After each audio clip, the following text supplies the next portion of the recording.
Outstanding. Well done, guys. Okay, so we've spoken about the need to consistently add value and to consistently be asking yourself questions about how you can add value, because that's how you first of all retain your existing customers. Because remember, it costs 6 times as much to acquire a new customer as it does to retain an existing customer.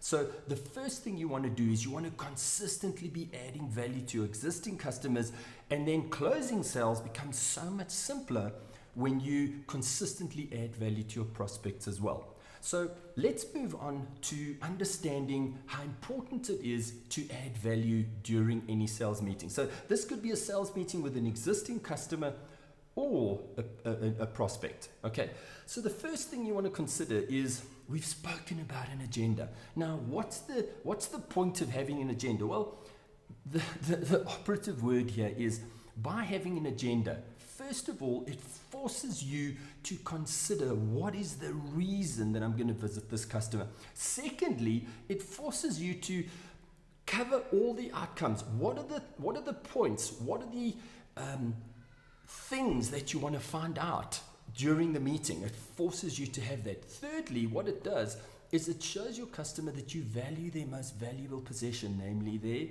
time. So always try to use an agenda.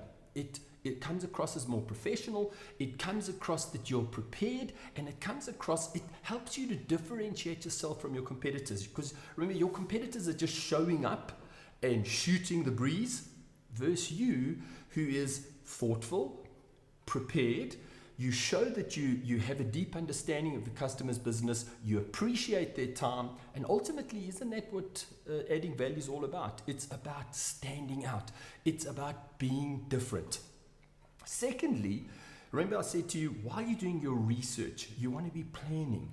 You want to come up with some innovative way during every single meeting. You want to innovate. You want to come up with something that is going to add value to your customers. So you want to introduce at least one innovative thing during each meeting. So think about it. I mean, even during your discovery meeting, think of a way to add value. What can you do to add value? Even if that value is just showing that you're prepared, showing that you've prepared questions, that you have a deep understanding of their business, that you're not just there to take money out of their pocket, but you're indeed there to make sure that you can deliver the value that you promise. Thirdly, think of connecting the things you have in common with your customer during the meeting. Now, one of the amazing things that happened in the past, and remember, this comes from research. Researching your customers will save you buckets of time later on. Arriving and not knowing who you're dealing with is not the best way of doing business. But when you research your customer and you get to know something about them, it makes doing business so easy. For example, there was a speaking tour that I really wanted to do. And so I researched the customer up front, and one of the amazing things were, on Facebook, believe it or not, I found the customer standing with his elbow on his BMW motorcycle in Cape Town. Now I drive a BM motorbike. So what I did is I actually went to the meeting on my bike, parked outside his window, because I'd already phoned. I spoke to the gatekeeper up front and I said, "Where's Niels's office?" And she said to me it was the second window adjacent to the staircase. I parked under his window, revved my motorbike a little bit more possibly than I should have. He looked out the window, saw me on my motorbike, met me in reception, invited me up to his office.